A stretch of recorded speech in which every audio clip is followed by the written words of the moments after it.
અમારી જ્ઞાનગ્રહણ ચેનલમાં તમારું સ્વાગત છે। અમારી ચેનલને સબસ્ક્રાઇબ કરો અને જ્ઞાનની યાત્રામાં જોડાઈ જાઓ। બ્રહ્મ મુહૂર્ત, ઋષિ મુનિઓની તપસ્યાનો રહસ્યમય સમય। બ્રહ્મ મુહૂર્તમાં આંખ ખોલો, સવારે 4 વાગે।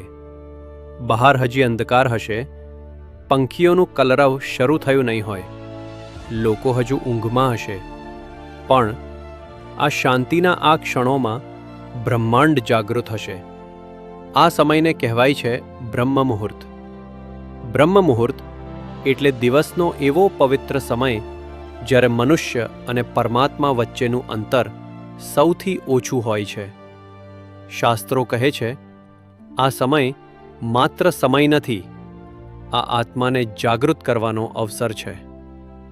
બ્રહ્મ મુહૂર્ત સૂર્યોદય પહેલાં આવે છે। સામાન્ય રીતે સવારે 4 વાગ્યા પછી અને સૂર્યોદય સુધીનો સમય એટલે બ્રહ્મ મુહૂર્ત। આ એ સમય છે જ્યારે પ્રકૃતિ શાંત હોય છે, હવા શુદ્ધ હોય છે અને મન સ્વાભાવિક રીતે નિર્મળ હોય છે। ઋષિ મુનિઓ આ વાત સારી રીતે જાણતા હતા। એટલા માટે જ જંગલોમાં રહેતા ઋષિઓ, હિમાલયમાં તપસ્યા કરતા યોગીઓ અને વેદોનું જ્ઞાન પ્રાપ્ત કરનારા મહાત્માઓ બધા બ્રહ્મ મુહૂર્તે જાગતા। આ સમય જ હતો જ્યારે મહર્ષિ વ્યાસે દિવ્ય જ્ઞાનનું ચિંતન કર્યું। આ સમય જ હતો જ્યારે ઋષિ મુનિઓએ લાંબા વર્ષોની તપસ્યા કરી અને બ્રહ્મ જ્ઞાન પ્રાપ્ત કર્યું। વ્યાસ જેવા મહર્ષિઓ આ સમયને આત્માનો દ્વાર કહેતા। ઋષિ મુનિઓની તપસ્યા કઠોર હતી। ઠંડીમાં બેસીને ધ્યાન, ઉપવાસ, મૌન અને સતત જપ। પણ તેઓ જાણતા હતા, જો બ્રહ્મ મુહૂર્તે મન એકાગ્ર થાય તો પરમ સત્ય દૂર નથી। શાસ્ત્રોમાં સ્પષ્ટ લખ્યું છે કે બ્રહ્મ મુહૂર્તે કરેલું જપ સામાન્ય સમય કરતાં અનેક ગણું ફળ આપે। મનુસ્મૃતિ કહે છે, બ્રહ્મ મુહૂર્તે ઉઠનાર મનુષ્ય ધીરે ધીરે તેજસ્વી બને છે। ભાગવદ્ ગીતામાં સત્વગુણની વાત આવે છે અને બ્રહ્મ મુહૂર્ત સત્વગુણનો સમય છે। આ સમયે મન શાંત રહે છે, વિચારો ઓછા થાય છે, અંદરનો અવાજ સંભળાય છે। એટલે જ ઋષિમુનિઓ આ સમયને વેડફતા નહોતા। જો તમે બ્રહ્મ મુહૂર્તે ઉઠો તો વધારે કશું કરવાની જરૂર નથી। આંખ ખોલો, ઈષ્ટદેવનું સ્મરણ કરો, થોડું મૌન રાખો, શ્વાસને અનુભવો અને મનને અંદર લઈ જાઓ।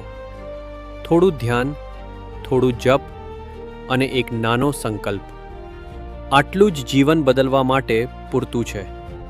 પણ એક વાત યાદ રાખજો, બ્રહ્મ મુહૂર્તે ઉઠીને મોબાઈલ જોવો એ તપસ્યા નથી। ફરી ઊંઘી જવું એ પણ તમે અવસર ગુમાવો છો। ઋષિ મુનિઓએ રાજસુખ છોડ્યા, સુવિધાઓ છોડી છે, પણ બ્રહ્મ મુહૂર્ત ક્યારેય છોડ્યું નથી। જો તમે રોજ આ સમયમાં જાગશો તો તમે ધીમે ધીમે અનુભવશો, મન શાંત થશે, વિચારો શુદ્ધ થશે અને જીવન સંયમિત બની જશે।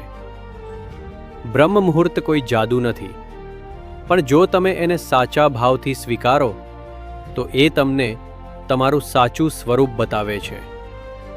બ્રહ્મ મુહૂર્ત ઋષિ મુનિઓની તપસ્યાનો સમય અને આપણા જીવન બદલવાની તક છે। તો રાહ કોની જુઓ છો?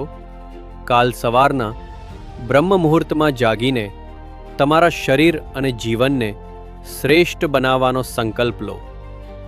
જો તમને અમારી ચેનલ જ્ઞાનગ્રહણના વિડીયો પસંદ આવતા હોય તો અમારી ચેનલને સબસ્ક્રાઇબ કરો।